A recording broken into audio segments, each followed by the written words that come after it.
Reza, seorang resepsionis hotel berusia 26 tahun, mendapati dirinya berada di ujung tanduk ketika utang ibunya yang menumpuk nyaris membuat rumah mereka disita. Dalam keputusasaan, ia menerima tawaran mengejutkan dari Bu Ratna, pemilik hotel, tempatnya bekerja, menikahinya dengan imbalan pelunasan utang. Namun, di balik pernikahan yang tampak transaksional, tersimpan rahasia masa lalu yang tak pernah ia bayangkan. Pada malam pertama mereka, Reza mengetahui bahwa Bu Ratna memiliki koneksi mengejutkan dengan keluarganya, dan dari sinilah segalanya berubah. Antara cinta yang tumbuh perlahan, tanggung jawab terhadap keluarga, dan kenyataan menyakitkan yang terungkap, Reza harus memilih, mengikuti kata hati atau membayar mahal untuk kebenaran yang selama ini tersembunyi.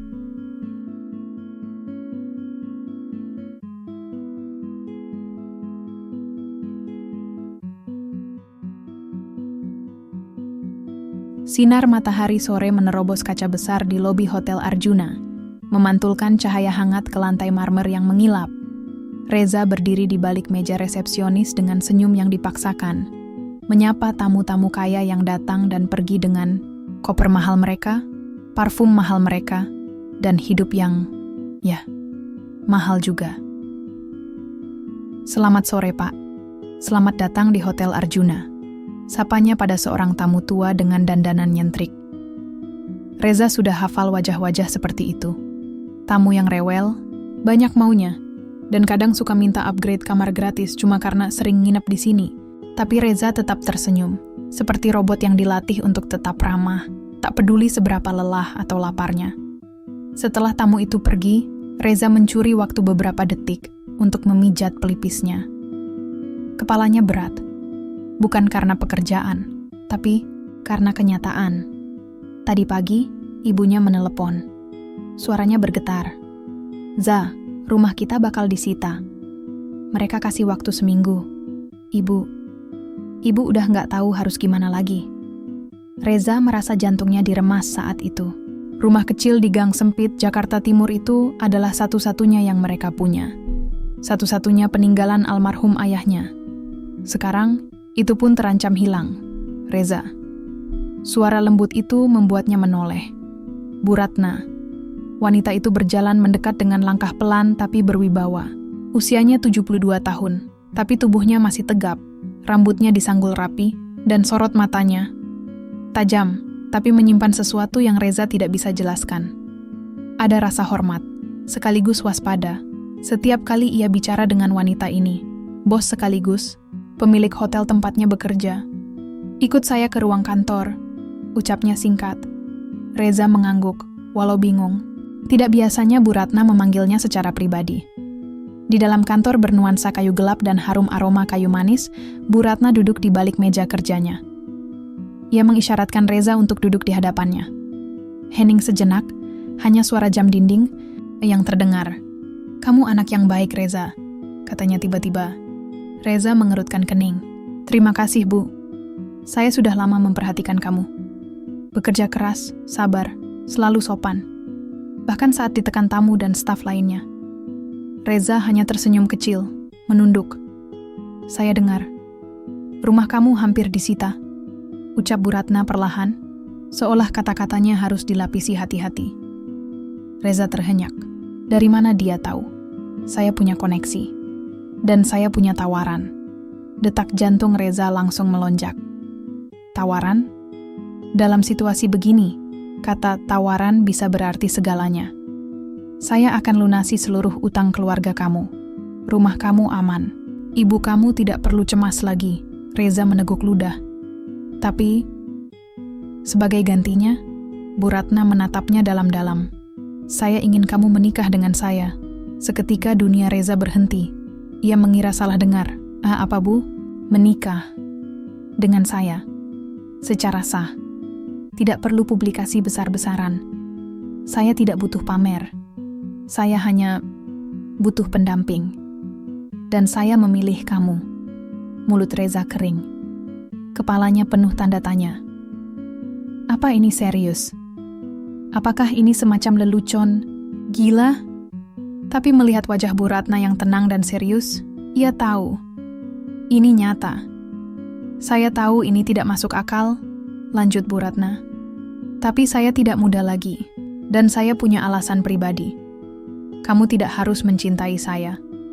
Ini murni kesepakatan, tapi saya harap kamu bisa belajar menghormati saya. Reza tidak langsung menjawab. Ia merasa seperti tenggelam di laut tanpa pelampung. Di satu sisi, ini menyelamatkan ibunya, rumah mereka, hidup mereka. Di sisi lain, dia harus menikahi wanita yang usianya hampir 3 kali lipat usianya. Bu Ratna membuka laci, mengeluarkan sebuah map coklat. Kontraknya sudah saya siapkan. Jika kamu setuju, tinggal tanda tangan. Jika tidak, kita tidak pernah berbicara soal ini lagi. Reza menatap map itu seolah benda asing.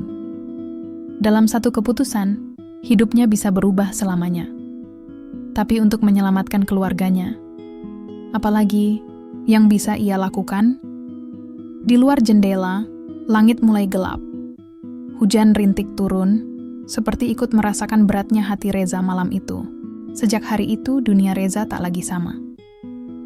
Setiap pagi ia bangun dengan perasaan cemas, seolah ada batu besar yang menekan dadanya.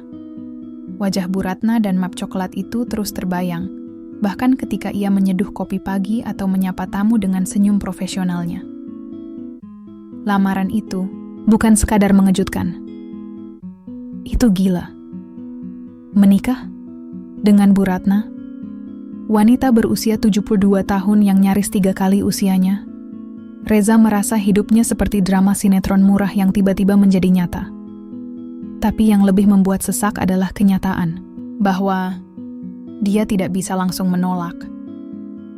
3 malam sejak pertemuan itu, Reza duduk di kursi kayu reot dapur rumahnya. Ibunya, Bu Ningsih, menyajikan sepiring nasi dan tempe goreng, sambil terus menatapnya dengan mata lelah dan penuh harap. "Za, kamu mikirin apa sih akhir-akhir ini?" tanya ibunya pelan. "Kamu pulang makin malam, mukanya muram terus." Reza menatap ibunya. Keriput di wajah perempuan yang membesarkannya sendirian itu makin jelas. Badannya makin kurus. Dan sekarang, wajah itu menua karena stres utang yang tak kunjung selesai. "Ibu, kalau ada cara buat lunasin semua utang, tapi kamu harus korbankan sesuatu, kamu bakal lakukan?" tanya Reza lirih. Bu Ningsih terdiam sejenak, menatap anaknya dengan pandangan tajam tapi lembut. "Kalau itu bisa bikin kamu tetap hidup dan kita tetap punya tempat tinggal, ibu akan lakukan, Zah. Apapun itu." Reza menggigit bibirnya. Hatinya seperti diiris. Ia belum berani menceritakan soal lamaran itu. Belum siap melihat ekspresi ibunya. Tapi ia tahu, waktu makin sempit. Debt collector sudah mengancam akan datang lagi 5 hari lagi. Rumah ini bisa hilang kapan saja. Keesokan harinya saat jam istirahat, Reza memberanikan diri naik ke lantai 5 hotel, tempat kantor pribadi Bu Ratna berada. Napasnya berat saat mengetuk pintu kayu itu. "Masuk," terdengar suara khas Bu Ratna dari dalam. Saat masuk, Reza melihat wanita itu duduk seperti biasa, anggun dan tak tergoyahkan. Ia sedang membaca sesuatu, tapi langsung menutup berkasnya saat melihat Reza berdiri di depan mejanya. "Aku belum tanda tangan," kata Reza, pelan. "Tapi aku belum bisa bilang tidak." Bu Ratna mengangguk pelan, lalu menggeser map coklat itu ke arahnya. "Saya tidak akan memaksa. Tapi waktu kamu terbatas, Reza. Saya tahu kamu anak baik. Dan saya tahu kamu akan mengambil keputusan berdasarkan apa yang menurutmu benar. Kenapa saya?" Reza akhirnya bertanya, menatap langsung ke mata Bu Ratna. "Kenapa bukan orang lain? Kamu punya uang, kamu punya kekuasaan. Pasti banyak yang bisa kamu ajak kawin kontrak." Bu Ratna tersenyum kecil, senyum yang entah kenapa membuat Reza merasa makin tidak nyaman. "Karena kamu mengingatkan saya pada seseorang dari masa lalu." Reza mengerutkan kening. "Siapa?" "Seseorang yang dulu pernah saya cintai. Dan saya sakiti," jawabnya singkat. "Tapi itu cerita untuk lain waktu." Kalimat itu membuat bulu kuduk Reza meremang. Ada sesuatu yang aneh dalam nada bicara Bu Ratna. Sesuatu yang menyiratkan, bahwa pernikahan ini bukan sekadar pelunasan utang. Ada cerita lain di baliknya. Tapi jika kamu setuju, lanjut Bu Ratna, kita akan menikah minggu depan, tanpa pesta besar. Hanya kamu, saya, dan catatan hukum. Reza menunduk. Jantungnya berdebar tak karuan. Semua terasa terlalu cepat.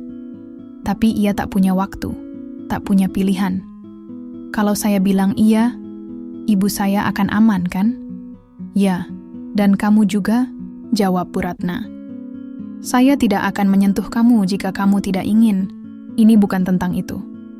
Hening sejenak. Lalu Reza mengangguk pelan.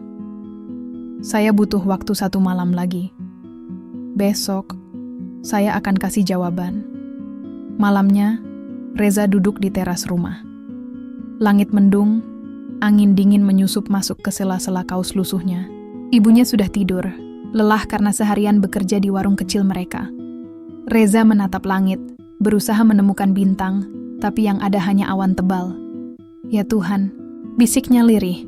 Kalau ini jalan yang harus aku ambil demi ibu, tolong kuatkan aku. Ponselnya berdering. Sebuah pesan masuk dari Bu Ratna. Saya tunggu jawabanmu besok jam 10 pagi. Reza memejamkan mata. Dalam hatinya, badai sedang berkecamuk. Tapi satu hal yang pasti, hidupnya tak akan pernah sama lagi setelah besok. Jam di dinding menunjukkan pukul 9.06 ketika Reza berdiri di depan pintu kantor Bu Ratna. Tangan kirinya menggenggam map coklat yang kemarin ditinggalkan di sana. Sudah ia tanda tangani. Tangannya gemetar saat menulis namanya di lembar perjanjian. Itu semalam. Rasanya seperti menulis surat pengunduran diri dari kehidupan normal. Dengan tarikan napas panjang, Reza mengetuk pintu. Dan sekali lagi, suara tenang itu menyambutnya. Masuk. Bu Ratna duduk dengan busana rapi seperti biasa. Kali ini dengan blus krem dan bros berbentuk burung merak yang tersemat di kerahnya. Tanpa banyak basa-basi, Reza meletakkan map itu di atas meja. Saya setuju, katanya pelan. Tak ada kejutan di wajah Bu Ratna. Hanya anggukan singkat, lalu ia mengambil map itu dan membukanya. Saya sudah mengatur semuanya. Kita akan menikah 3 hari lagi. Di KUA kecil yang saya kenal. Tidak akan ada wartawan. Tidak akan ada pesta. Seperti yang saya janjikan. Reza mengangguk pelan. Terima kasih. Saya yang berterima kasih, sahut Bu Ratna. Dan Reza, iya Bu, kamu tidak akan menyesal. Saya janji. Pernikahan itu berlangsung cepat. Bahkan terlalu cepat untuk ukuran sesuatu yang mengubah hidup seseorang. Hanya ada 2 saksi. Asisten pribadi Bu Ratna, yang bernama Pak Tony, dan Ibu Ningsih yang nyaris pingsan saat mendengar kabar bahwa anaknya akan menikah dengan Bu Ratna. Tapi karena utang mereka dilunasi hanya beberapa jam setelah Reza menyetujui lamaran itu, Ibu Ningsih tak bisa berkata apa-apa. Ia hanya menangis sepanjang upacara ijab kabul. Tidak tahu apakah itu tangisan syukur atau kehilangan. Reza bin Sutardi, saya nikahkan engkau dengan Ratna binti Slamet, dengan mas kawin seperangkat alat salat, dan 1 unit rumah lunas, tunai, ucap penghulu dengan suara datar. Reza mengucap, saya terima nikahnya, dengan suara yang nyaris tercekat. Tiba-tiba dunia terasa hening, seolah seluruh suara menghilang, menyisakan detak jantungnya yang berdentam keras di dada. Dalam 1 kalimat, hidupnya berubah. Sekarang, ia adalah suami dari wanita yang seharusnya bisa menjadi neneknya. Malam itu, Reza resmi tinggal di rumah Bu Ratna, atau lebih tepatnya, rumah mereka sekarang. Rumah megah bergaya kolonial di tengah kota, dengan halaman luas, pilar putih tinggi, dan pintu kayu tua yang terasa seperti portal ke dunia lain. Dunia yang penuh keheningan. Ini kamarmu, kata Bu Ratna, sambil menunjuk ke sebuah pintu kayu di ujung lorong lantai 2. Reza membuka pintu itu. Kamarnya luas, bersih, dan terlalu megah untuk ukuran tempat tidur sendiri. Ada jendela besar yang menghadap taman belakang. Ada lukisan bunga lili di dinding. Dan, yang paling melegakan, tempat tidurnya hanya 1. Tidak ada ranjang ganda. Tidak ada tanda-tanda bahwa malam ini akan jadi malam pengantin seperti di film-film. "Terima kasih, Bu," kata Reza pelan. "Kamu tidak perlu panggil saya Bu lagi, Reza," kata Bu Ratna dengan senyum kecil, "tapi saya tidak akan memaksa." Reza diam. Lidahnya keluh. "Mau manggil apa?" "Sayang." "Kak Ratna?" "Mami." Setelah Bu Ratna pergi, Reza membaringkan diri di ranjang empuk itu. Pikirannya kacau. Matanya menatap langit-langit tinggi dengan lampu kristal yang menggantung angkuh. Sekarang dia tinggal di rumah seperti istana, tapi rasanya justru lebih sunyi daripada kos-kosan sempitnya dulu. 2 hari setelah pernikahan, Reza mulai kembali bekerja di hotel, dengan status baru yang membuat seluruh staf heboh. Meski tidak diumumkan secara resmi, kabar pernikahan Bu Ratna dengan resepsionis muda menyebar seperti api di musim kemarau. "Gila ya, Reza sekarang jadi suaminya Bu Ratna," bisik Rika, staf bagian kebersihan. "Dulu gua kira dia cuma anak baik-baik, nggak nyangka dia tega nikahin nenek-nenek demi duit," timpal Arman, bagian dapur, dengan nada sinis. Reza mendengar semuanya, dan rasanya seperti ditusuk perlahan dari belakang. Tapi ia diam. Karena satu-satunya hal yang lebih menyakitkan dari omongan orang adalah kenyataan bahwa ia pun belum yakin dengan pilihannya sendiri. Bu Ratna tidak memperlakukannya buruk. Ia justru bersikap sangat sopan, bahkan terlalu sopan. Mereka makan malam bersama dalam keheningan, sesekali berbicara soal pekerjaan. Tidak ada sentuhan fisik, tidak ada kata-kata manis. Pernikahan ini terasa seperti kontrak kerja, tapi juga seperti sesuatu yang lebih kompleks. Sesuatu yang belum bisa Reza pahami sepenuhnya. Hingga malam itu tiba. 3 malam setelah pernikahan, Reza kembali ke kamar usai makan malam yang canggung. Tapi sebelum ia sempat merebahkan diri, pintunya diketuk. Tok, tok, tok. Pintu terbuka pelan, dan Bu Ratna masuk, masih dengan pakaian malamnya yang sederhana. "Ada yang ingin saya bicarakan, Reza." Reza duduk di pinggir ranjang. "Apa itu?" "Bu?"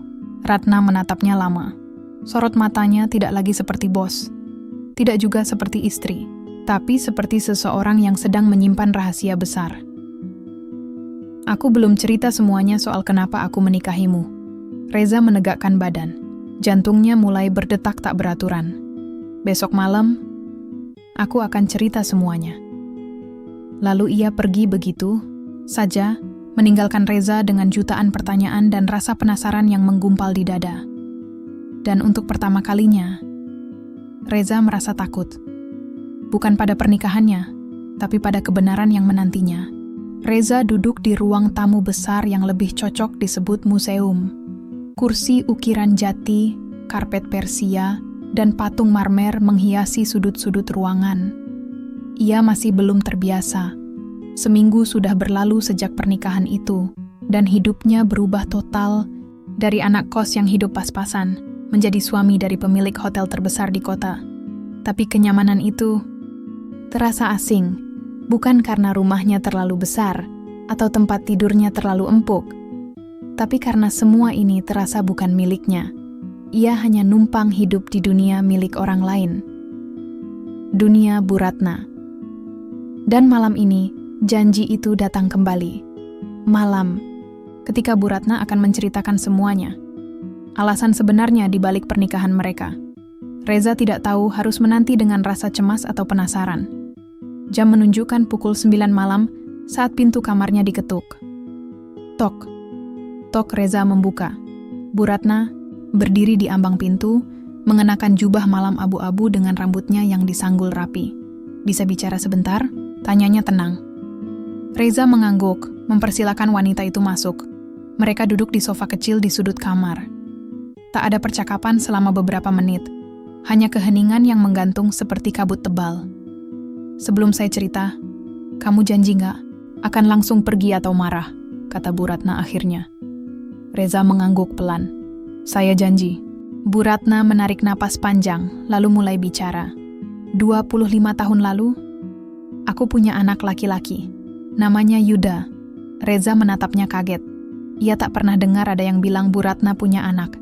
Dia anak satu-satunya. Hasil dari pernikahan pertamaku dengan lelaki yang bukan orang baik. Kami bercerai saat Yudha masih kecil, dan aku membesarkannya sendiri. Bu Ratna berhenti sejenak, matanya menerawang ke masa lalu. Yudha tumbuh jadi pemuda cerdas, penuh semangat, tapi keras kepala. Dia jatuh cinta pada seorang gadis. Gadis sederhana dari keluarga pas-pasan. Aku tidak setuju. Aku ingin dia menikah dengan anak kolega bisnis. Reza mulai merasa dadanya sesak. Ia bisa menebak kemana arah cerita ini. Aku ancam akan mencabut semua warisannya kalau dia tetap menikahi gadis itu. Tapi Yudha nekat. Mereka menikah diam-diam. Dan beberapa bulan kemudian, Yudha meninggal dalam kecelakaan motor. Suara Bu Ratna pecah di ujung kalimat. Tangannya menggenggam erat ujung rok. Aku datang ke rumah gadis itu setelah pemakaman. Aku minta dia pergi. Ku beri uang, cukup banyak, asal dia menghilang dari hidupku. Aku bilang, aku nggak mau lihat dia atau anak yang mungkin dikandungnya. Reza membeku, kepalanya berdengung, napasnya memburu. Nama gadis itu, suara Bu Ratna gemetar. Ningsih. Reza seperti disambar petir. Otaknya menolak, tapi hatinya tahu. Ini bukan sekadar cerita. Ini adalah masa lalu ibunya, masa lalu dirinya. Aku tahu kamu anak Yudha dari dulu, tapi aku gak pernah punya keberanian untuk menebus kesalahanku sampai sekarang. Hening Reza duduk tak bergerak. Matanya memandang kosong ke lantai. Saya anak dari pria yang kamu usir dari hidupmu? Tidak, Reza. Kamu anak dari pria yang aku usir setelah dia mati. Aku usir ibumu. Kamu bahkan belum lahir waktu itu. Aku salah. Dan selama 25 tahun, aku hidup dalam penyesalan. Reza bangkit, berjalan ke arah jendela, menatap malam yang mendung. Saya jadi suami dari nenek saya sendiri? Tanyanya getir, mencoba menertawakan kepedihannya. Tidak, sahut Bu Ratna cepat. Ini bukan inses. Aku bukan nenek kandungmu. Aku cuman mantan, ibu mertua ibumu. Secara hukum dan darah, kita tidak ada hubungan. Tapi secara moral, aku tahu ini aneh. Reza tertawa, pahit dan pelan. Aneh, ini gila. Makanya aku tawarkan pernikahan ini sebagai penebusan, Reza. Aku ingin kamu dan ibumu hidup layak. Aku ingin menebus semuanya. Mungkin caraku salah, tapi aku nggak tahu cara lain. Hening lagi. Lalu Reza berbalik. Apa kamu beneran nggak ada maksud jahat? Tidak. Kamu bebas pergi kapan saja. Tapi, tolong jangan benci aku sebelum kamu tahu semuanya. Aku siap kehilangan apapun, kecuali kesempatan memperbaiki kesalahan. Reza menatap wanita itu lama. Yang dulu ia lihat sebagai bos kaya yang dingin, sekarang terlihat seperti ibu yang patah. Seseorang yang kehilangan anak dan hidup dalam penyesalan panjang. Ia masih marah. Masih bingung. Tapi juga, Iba, aku butuh waktu, katanya akhirnya. Bu Ratna mengangguk, ambil sebanyak yang kamu perlu. Ia lalu berdiri, hendak pergi. Tapi sebelum menutup pintu, ia berkata, Reza, kamu lebih mirip Yudha dari yang kamu kira. Bukan cuma wajah, tapi keberanian kamu. Dan pintu itu tertutup, meninggalkan Reza sendirian di kamar yang terasa lebih sempit dari sebelumnya. Karena sekarang, dia tak hanya memikul pernikahan kontrak, tapi juga beban masa lalu yang tidak pernah ia pilih. Reza bangun lebih pagi dari biasanya. Malam tadi ia tak banyak tidur. Pikirannya masih terus memutar ulang kata-kata Bu Ratna.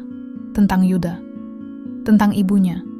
Tentang penyesalan yang disimpan selama 25 tahun. Dan sekarang, ia terjebak dalam sesuatu yang lebih rumit dari sekadar pernikahan tanpa cinta. Pernikahan yang dibangun di atas rahasia besar dan rasa bersalah. Tapi yang paling menakutkan adalah ada sesuatu di dalam dirinya yang mulai berubah. Ia mulai melihat Bu Ratna tidak lagi hanya sebagai sosok yang tua, kaya, dan misterius. tapi sebagai manusia yang terluka, yang pernah mencintai, yang pernah kehilangan. Dan itu membuat segalanya jadi jauh lebih rumit. "Reza," sapa Bu Ratna dari balik meja makan. Reza mengangguk sopan. Ia duduk berhadapan dengan wanita itu. Sarapan sudah tersaji, roti panggang, telur rebus, dan teh melati. Sunyi menyelimuti ruangan, hanya denting sendok dan piring yang terdengar. "Aku tahu kamu masih canggung," kata Bu Ratna pelan. "Aku pun begitu. Tapi kita harus mulai hidup seperti dua orang dewasa yang saling menghormati."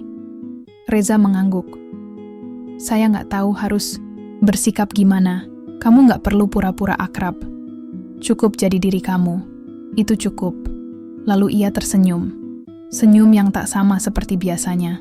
Kali ini ada kehangatan, bukan sekadar formalitas. Dan untuk pertama kalinya, Reza merasa sedikit nyaman. Hari-hari berikutnya berjalan aneh.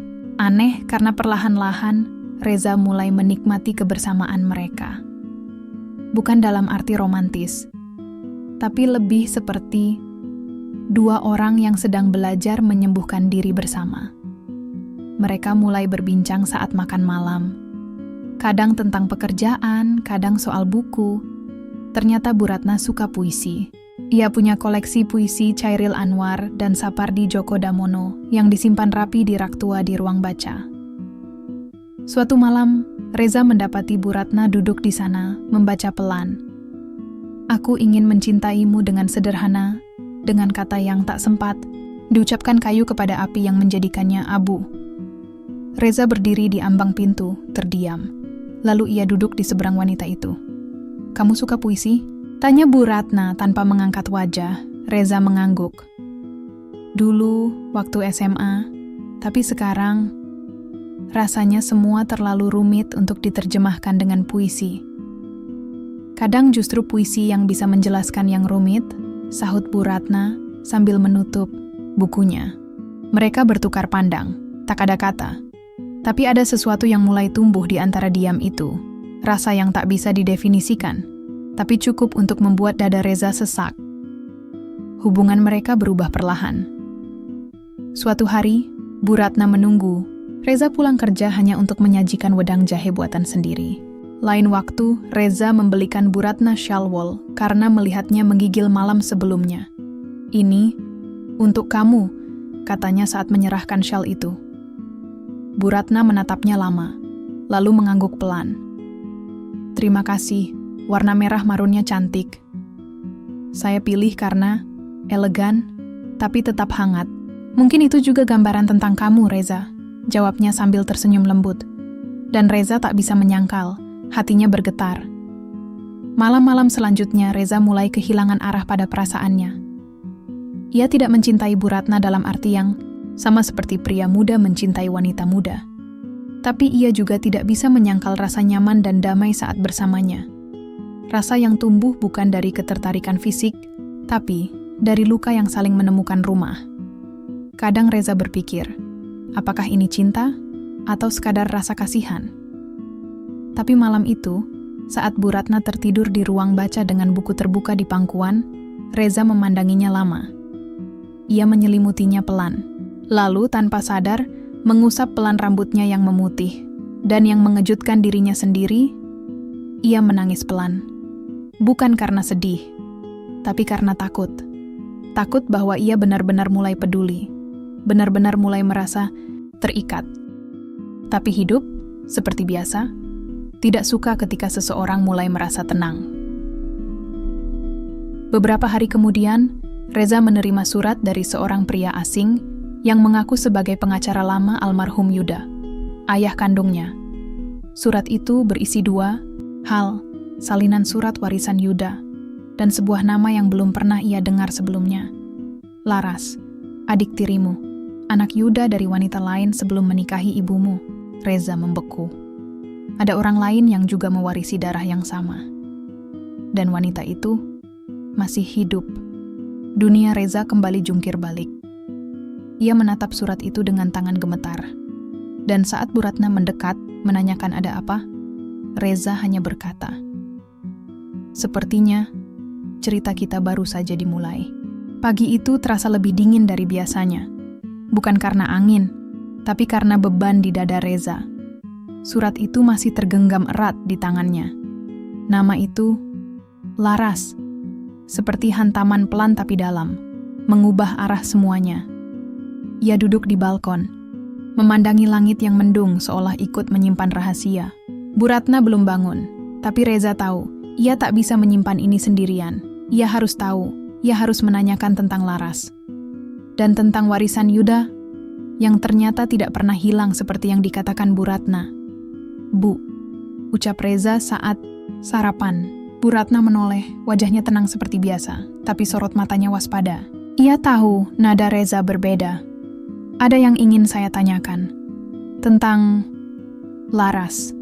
Tangan Bu Ratna yang sedang memotong roti terhenti. Diam. Lalu pelan-pelan ia meletakkan pisau dan garpu, menatap Reza lurus. "Kamu sudah tahu, ya?" Reza mengangguk. Ia meletakkan surat di meja, membiarkannya terbuka. "Kenapa ibu gak pernah bilang? Kalau Yuda punya anak lain? Adik tiri saya?" Bu Ratna menarik napas panjang. "Karena aku tidak yakin kamu siap tahu. Dan karena aku sendiri belum siap menghadapi semuanya." "Siapa dia, Bu? Di mana dia sekarang?" Bu Ratna terdiam sejenak sebelum menjawab. "Laras adalah anak Yuda dari hubungan sebelum dia bertemu ibumu. Ibu kandungnya pergi meninggalkannya saat Laras masih bayi. Setelah Yuda meninggal, aku yang mengurus Laras selama beberapa tahun." Reza menatapnya lekat. Tapi aku gak tahan. Setiap melihat Laras, aku seperti melihat Yuda.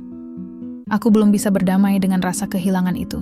Jadi aku menitipkannya ke panti asuhan yang cukup baik, sambil tetap menyuplai dana secara diam-diam. Reza merasa jantungnya mencelos. "Ibu meninggalkannya?" "Ya," jawab Bu Ratna pelan. "Dan itu salah satu dosa terbesarku yang lain." Hari itu Reza pergi. Ia butuh waktu sendiri. Ia pergi ke alamat yang tertera dalam surat.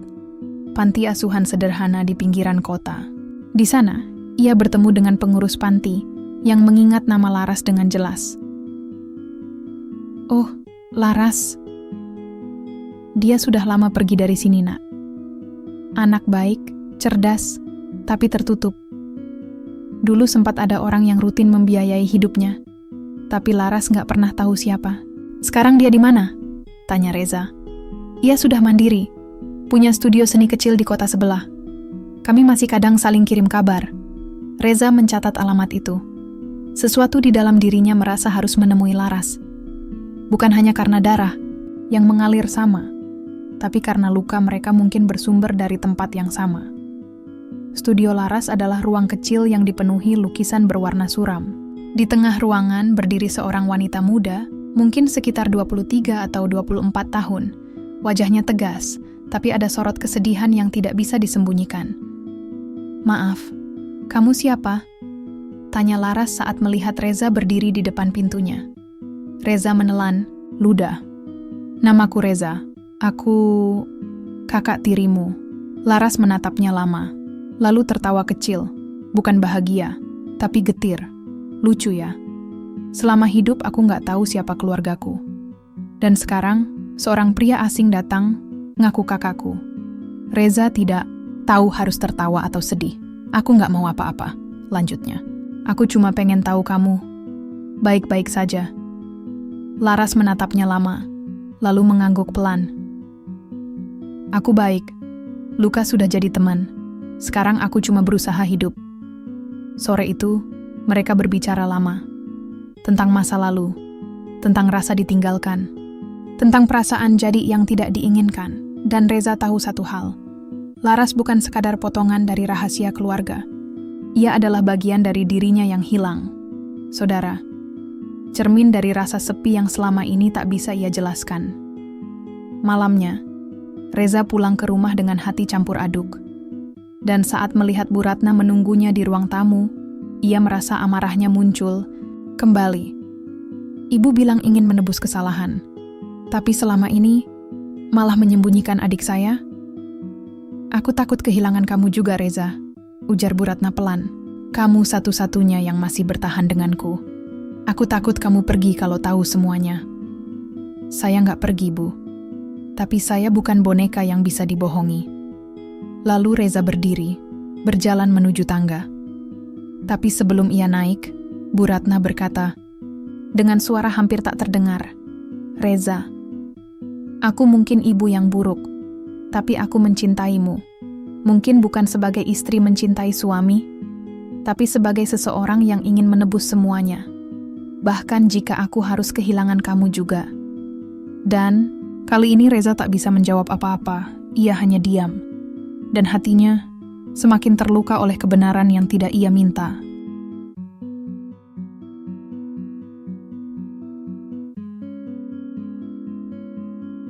Sudah 3 hari sejak Reza mengunjungi Laras. Tapi bayangan wajah gadis itu masih membekas di benaknya. Cara Laras tertawa getir, caranya menatap dunia dengan mata penuh luka, membuat Reza merasa bersalah. Bukan karena ia menyembunyikan sesuatu darinya, tetapi karena ia punya hidup yang sedikit lebih baik dan tetap saja merasa kosong. Laras seperti cermin, memperlihatkan luka yang selama ini Reza sembunyikan rapat-rapat. Dan sekarang, gadis itu akan datang ke rumah ini, atas undangan Reza. Kamu yakin? Tanya Bu Ratna saat Reza memberitahu. Reza mengangguk. Dia adik saya, Bu, dan dia pantas tahu semuanya, termasuk siapa yang pernah mengasuhnya, dan juga yang meninggalkannya. Bu Ratna menghela napas. Kalau itu membuatmu merasa lebih tenang, silakan. Tapi wajahnya jelas tidak tenang. Ada gelisah yang tak bisa ia tutupi. Reza bisa merasakannya, seperti seorang ibu yang akan bertemu dengan anak yang lama ia tinggalkan. Hanya saja, tanpa kehangatan reuni, yang tersisa hanya rasa bersalah dan takut dihakimi. Laras datang pada sore hari. Ia mengenakan sweater abu-abu dan jeans sederhana, rambutnya diikat seadanya. Tapi wajahnya tegas. Tegas seperti seseorang yang sudah terlalu sering belajar menerima kenyataan tanpa bisa mengubahnya. Bu Ratna menyambutnya di ruang tamu. Suasana begitu kaku, tak ada pelukan, tak ada air mata, hanya pandangan panjang dan diam yang menyesakkan. Aku tidak tahu harus manggil kamu apa, kata Laras, membuka percakapan. Kamu bisa panggil aku Ratna. Atau apapun yang nyaman untukmu, jawab Bu Ratna, pelan. Laras tertawa tipis. Nyaman? Kayaknya itu bukan kata yang cocok untuk pertemuan ini. Reza duduk di antara mereka, menjadi penengah yang bahkan tak tahu caranya menjembatani dua dunia yang berbeda ini. Tapi ia tetap di sana, karena ia tahu, jika bukan dia yang membuka, jalan spa tidak akan ada yang melakukannya. Percakapan berlanjut, tentang masa lalu. Tentang kenapa Bu Ratna meninggalkan Laras, tentang perasaan Laras yang tumbuh dewasa tanpa tahu siapa dirinya. Aku tumbuh dengan perasaan bahwa aku nggak diinginkan. Bahkan saat pengurus panti bilang ada orang dermawan yang membiayai sekolahku, aku nggak bisa merasa bersyukur. Karena aku nggak butuh uang, aku butuh penjelasan. Bu Ratna hanya diam. Matanya mulai berkaca-kaca, tapi ia tak menangis. Ia hanya berkata, "Maafkan aku, Laras. Aku pengecut.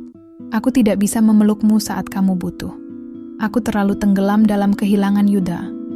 Dan akhirnya kehilangan kamu juga." Laras menatapnya, tajam. "Kamu tidak kehilangan aku, Bu. Kamu melepaskan aku." Dan kata-kata itu seperti tikaman pelan yang begitu tepat. Reza menahan napas. Ia tahu Laras benar. Tapi ia juga tahu Bu Ratna tidak sepenuhnya jahat, hanya manusia. Yang salah mengambil jalan dalam gelap. Malam itu, Reza mengajak Laras bicara di teras belakang. "Aku nggak nyangka hidup bisa serumit ini," ujar Reza sambil menatap langit. "Kamu pikir aku nyangka? Aku kira hidupku cuma tentang lukisan dan kopi sachet," balas Laras, membuat mereka tertawa pelan. "Kamu masih marah?" tanya Reza. "Aku nggak tahu. Aku bingung. Rasanya campur aduk. Tapi, Aku lega udah tahu semuanya. Reza mengangguk. Lalu ia berkata pelan, "Kalau kamu butuh tempat tinggal, kamu bisa tinggal di sini. Untuk sementara, sampai kamu siap kembali ke duniamu." Laras menatapnya heran. "Di rumah ini, sama wanita yang ninggalin aku. Sama kakakmu juga," jawab Reza tegas. "Kamu gak sendirian sekarang, Laras." Dan malam itu, Laras memutuskan tinggal. Tidak untuk memaafkan, tapi untuk mengenal. Tapi segalanya tidak berjalan mulus. Seiring hari-hari berjalan, dinamika rumah itu berubah. Laras dan Bu Ratna seperti dua kutub yang saling menolak. Tiap percakapan berakhir dengan diam yang canggung atau sindiran kecil yang menyesakan. Reza terjepit di tengah, ia mulai lelah. Bukan karena ia tidak ingin mendamaikan mereka, tapi karena ia sendiri belum selesai dengan luka-lukanya. Dan yang lebih rumit, perasaannya kepada Bu Ratna juga berubah. Hubungan mereka yang awalnya hanya formal kini mulai menjadi lebih personal. Reza mulai memedulikan Bu Ratna lebih dari sekadar rasa hormat. Ada keterikatan yang tumbuh, tapi ia takut menyebutnya cinta. Karena jika itu cinta, maka cintanya salah arah. Suatu malam, Laras mendengar percakapan Reza dan Bu Ratna. "Aku takut, Bu," kata Reza lirih. "Takut perasaan ini tumbuh. Padahal mungkin seharusnya tidak." "Kamu pikir aku tidak takut juga?" balas Bu Ratna pelan. "Tapi aku tidak mau lagi hidup dalam ketakutan. Jika aku mencintaimu, itu karena kamu membuatku merasa hidup kembali." Laras tercekat. Ia berdiri di balik dinding, tak sengaja mendengar semuanya. Dan untuk pertama kalinya, ia merasa marah. Bukan karena cemburu, tapi karena bingung. Bagaimana bisa kakaknya mencintai wanita yang dulu membuangnya? Keesokan, paginya Laras mengemasi barang. "Aku harus pergi," katanya pada Reza. Reza bingung. "Kenapa? Baru juga. Aku gak bisa tinggal di sini. Aku belum cukup kuat buat ngerti semua ini. Apalagi hubungan kalian." "Laras, ini bukan seperti yang kamu pikir," Laras memotongnya. "Kamu tahu, mungkin kalian saling menyembuhkan. Tapi aku gak bisa sembuh di tengah luka yang lain. Maaf Kak, aku harus menemukan jalanku sendiri." Dan Laras pergi, meninggalkan Reza di ambang keputusan besar. Tetap tinggal di sisi wanita yang ia mulai cintai, atau pergi demi menjaga hati yang lain. Rumah itu terasa lebih sunyi setelah kepergian Laras. Reza berjalan menyusuri lorong demi lorong dengan langkah kosong. Biasanya ia akan melihat Laras melukis di teras belakang, atau mendengar gumam nyanyiannya dari dapur. Sekarang, hanya suara detak jam dan napasnya sendiri. Bu Ratna duduk di ruang kerja, membolak-balik buku lama dengan tatapan kosong. Sejak Laras pergi, mereka jarang berbicara. Ada dinding tak kasat mata yang tumbuh di antara mereka. Tidak karena benci, tapi karena terlalu banyak yang belum selesai. Dan hari ini, Reza berniat menyelesaikan semuanya. "Bu," ucap Reza pelan, masuk ke ruang kerja. Bu Ratna menoleh. "Kamu sudah makan?" "Aku bukan mau bicara soal makan," jawab Reza serius. Ia duduk di hadapan Bu Ratna. "Kita harus bicara tentang semuanya, tentang saya, tentang Laras, dan tentang kenapa sebenarnya Iwo menginginkan pernikahan ini." Bu Ratna menatapnya dalam, lalu mengangguk. "Baiklah, kalau kamu sudah siap mendengar, aku juga sudah siap mengatakannya." Reza menahan napas. "Awalnya, aku ingin menikahimu karena alasan yang egois," kata Bu Ratna jujur. "Aku sudah tua, kesepian. Aku tidak percaya pada cinta. Tapi saat tahu kamu anak Yuda, aku merasa seperti menemukan alasan untuk menebus semua yang hilang dariku." Reza terdiam. "Yuda bukan hanya cinta pertama. Dia cinta satu-satunya yang pernah membuatku percaya hidup ini layak dijalani. Tapi saat dia meninggalkan aku demi ibumu, dunia runtuh. Dan aku bersumpah gak akan memaafkan mereka." Reza mengernyit. "Tunggu, Ibu. Tahu kalau ayah saya dan ibu saya?" Bu Ratna menatap Reza dengan tatapan yang mengiris. Tahu, aku bahkan yang memperkenalkan mereka. Darah Reza serasa berhenti mengalir. Yuda bekerja untukku dulu. Ibumu adalah asisten pribadi yang baru saja kupekerjakan. Mereka bertemu karena aku, dan mereka jatuh cinta karena mereka saling membutuhkan. Aku merasa dikhianati. Tapi aku terlalu angkuh untuk merebut Yuda kembali. Jadi aku biarkan dia pergi. Reza merasa dunia di sekitarnya runtuh pelan-pelan. Lalu, kenapa saya? Karena aku ingin menebus semuanya, menebus kehilanganku, menebus Laras, menebus dosa-dosa yang tak bisa kuampuni sendiri. Kamu anak dari 2 orang yang membuatku kehilangan segalanya. Tapi juga, satu-satunya yang bisa membuatku merasa berarti lagi. Reza menatapnya lama, merasa perih dan iba sekaligus. Jadi, ini semua hanya penebusan dosa? Bu Ratna menggeleng pelan. Awalnya ya, tapi sekarang tidak. Sekarang aku mencintaimu, Reza. Mungkin caraku salah, tapi perasaanku nyata. Air mata mulai menggenang di mata Reza. Tapi bukan karena cinta, karena sakit, karena bingung, karena semua rasa tumpah jadi satu dan ia tak tahu mana yang harus ia benarkan. Ibu tahu ini salah kan? Suaranya parau. Saya juga mulai mencintai ibu, tapi saya takut itu bukan cinta yang benar. Tak ada cinta yang benar atau salah, Reza. Yang ada hanya keberanian untuk memilihnya atau tidak. Malam itu Reza duduk di kamarnya, memandangi foto-foto lama. Foto ibunya, foto almarhum ayahnya, dan kini Laras. Ia tahu, jika ia memilih tinggal, ia akan kehilangan bagian dari dirinya yang ingin bebas. Tapi jika ia pergi, ia mungkin akan kehilangan satu-satunya orang yang mengerti kesepiannya. Tiba-tiba, ponselnya berbunyi. Sebuah pesan dari Laras. Aku masih belajar berdamai dengan semua ini, tapi aku harap kamu juga berani jujur dengan dirimu sendiri, Kak. Jangan mengorbankan satu luka untuk menutup luka lain. Pesan itu menamparnya, lembut tapi tajam. Pagi harinya, Reza mengemasi barang. Dengan tangan gemetar, ia menuliskan surat untuk Bu Ratna. Ibu Ratna, saya tidak tahu apakah cinta kita salah atau benar, tapi saya tahu, saya butuh waktu untuk berdamai dengan luka saya, untuk memahami cinta saya. Ini bukan selamat tinggal, tapi ini jeda. Terima kasih sudah membuat saya merasa berarti. Tapi sekarang, saya ingin mencari arti itu sendiri. Reza, ya, meninggalkan surat itu di atas meja makan.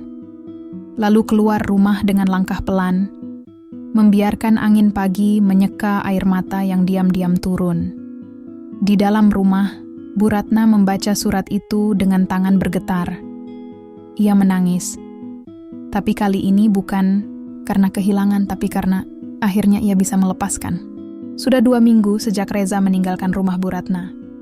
Ia menyewa kamar kecil di pinggiran kota, di atas sebuah warung kopi milik pasangan lansia yang hangat dan cerewet. Tempatnya sempit, tapi cukup. Cukup untuk menenangkan hati. Cukup untuk berpikir tanpa tekanan. Setiap pagi ia bangun dengan rasa asing. Tidak ada seragam resepsionis. Tidak ada tamu hotel yang harus disambut dengan senyum pura-pura. Tidak ada tanggung jawab sebagai suami kontrak. Hanya dirinya, sepi, dan segelas kopi hitam dari Pak Darto, si pemilik warung. Anak muda kayak, "Kamu, mukanya kelihatan berat ya. Galau?"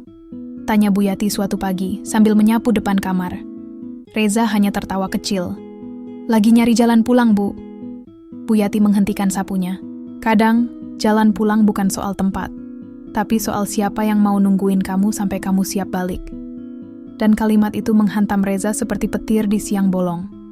Siapa yang sedang menunggunya pulang? Reza mulai bekerja serabutan. Ia melamar. Jadi barista paruh waktu di kedai kopi kecil milik teman Pak Darto. Bayarannya tak seberapa, tapi cukup untuk makan dan bayar sewa. Tapi yang lebih penting, untuk pertama kalinya dalam hidupnya, Reza merasa punya pilihan. Ia juga mulai menulis. Menumpahkan semua perasaan yang selama ini hanya berputar di kepala. Tentang ibunya, tentang Bu Ratna, tentang Laras, tentang luka yang terus diwariskan dari satu generasi ke generasi berikutnya. Menulis membuatnya merasa utuh. Seperti akhirnya ia memegang kendali atas ceritanya sendiri. Suatu sore, Laras datang. Reza sedang membersihkan mesin kopi ketika ia mendengar suara yang sangat familiar. "Kalau saya pesan americano, kamu masih ingat cara bikinnya?" Reza menoleh. Laras berdiri di sana, senyum tipis di wajahnya. Mata masih sama. Tajam, jujur, dan penuh luka yang sudah mulai sembuh. "Kalau kamu pesannya pakai senyum kayak gitu, saya bikinin cappuccino gratis," jawab Reza. Mereka duduk di sudut kafe. Diam cukup lama sebelum Laras bicara. "Aku nyari kamu ke hotel, ke rumah Bu Ratna. Ternyata kamu kabur ke sini." "Bukan kabur," jawab Reza. "Lebih ke butuh ruang napas." Laras mengangguk.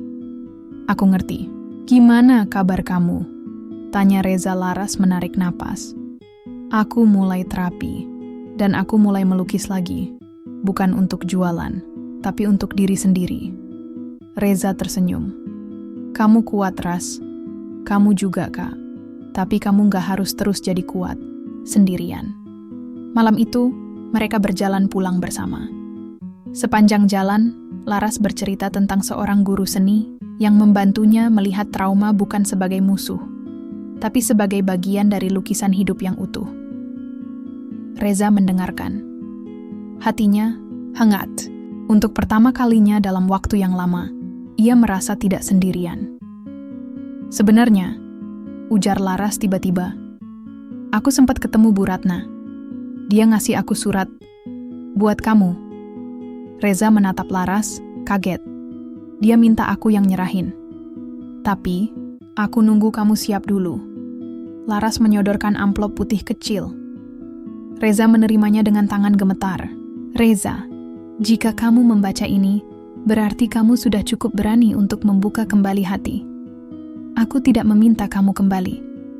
Aku hanya ingin kamu tahu bahwa sejak kamu pergi, aku belajar mencintai dengan cara yang baru, dengan membiarkanmu bebas. Jika suatu hari kamu ingin kembali, bukan sebagai pelarian, tapi sebagai pilihan, aku akan menerimamu. Tapi jika tidak pun, aku tetap bersyukur pernah mengenalmu." Ratna air mata Reza menetes tanpa suara. Laras menepuk pundaknya pelan. "Gak semua cinta harus dimiliki. Kadang cukup dikenang."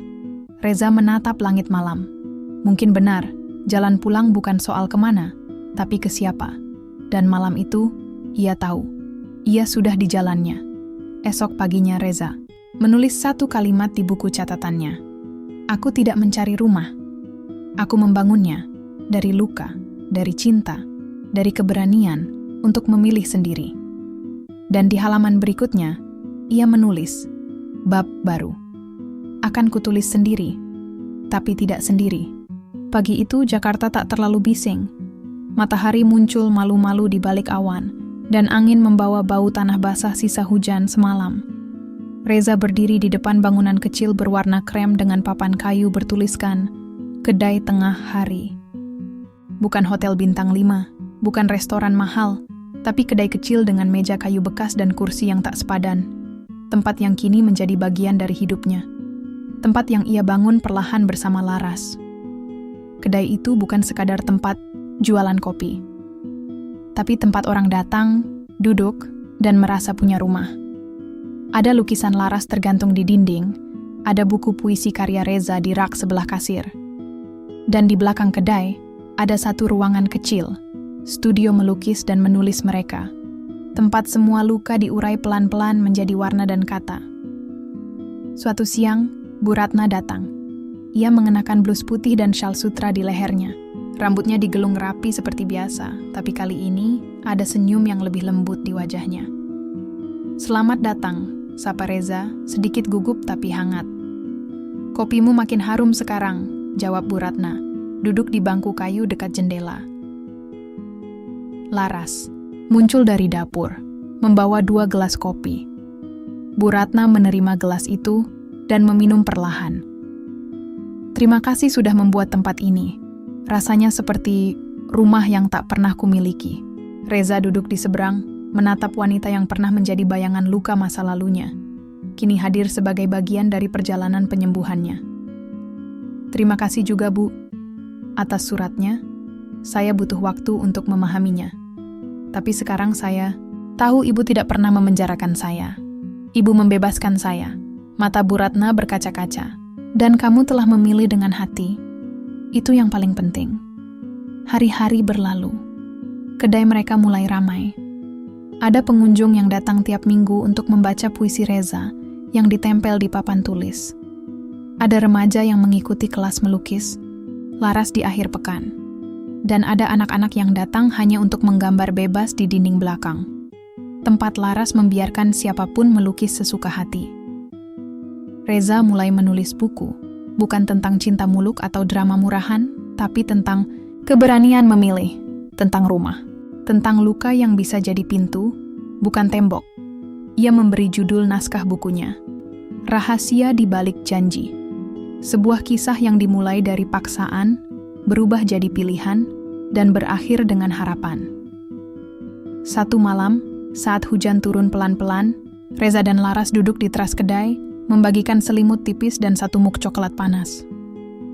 Kalau dulu kamu gak ketemu Bu Ratna, kamu kira hidupmu bakal kayak apa? Tanya Laras ke Reza terdiam sejenak. Mungkin tetap jadi resepsionis hotel. Pura-pura bahagia, pura-pura kuat. Laras mengangguk. Tapi sekarang? Reza menoleh padanya, tersenyum. Sekarang aku tahu, rumah itu bukan bangunan, tapi tempat di mana aku bisa jadi diri sendiri, bersama orang yang gak minta aku sempurna.